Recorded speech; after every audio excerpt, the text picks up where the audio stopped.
healthy and super టేస్టీగా ఉండే సొరకాయ అట్టు చేయడానికి కోసం పొట్టు తీసి గింజలు లేకుండా సన్నగా తురుముకున్న సొరకాయ తురుము 1 కప్పు, ఆనియన్ అర్ధ కప్పు, సోయా ఆకు అర్ధ కప్పు, కారానికి సరిపడా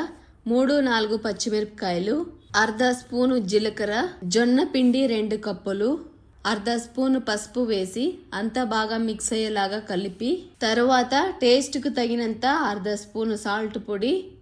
రొట్టె తట్టడానికి వీలుగా వాటర్ని కొద్ది కొద్దిగా వేసుకొని కలిపి అలాగే గంట సేపు నానబెట్టుకున్న పెసరపప్పు 2 స్పూన్లు కూడా వేసి బాగా కలిపి స్టవ్ ఆన్ చేయకుండా ప్యాన్ మీద కొద్దిగా ఆయిల్ వేసి పిండి ముద్ద తీసి ప్యాన్ మీద పల్చగా రొట్టెలాగా తట్టి ప్లేట్తో క్లోజ్ చేసి 2 మినిట్స్ 2 పక్కల కాలిన తర్వాత తీసి సర్వ్ చేసుకుంటే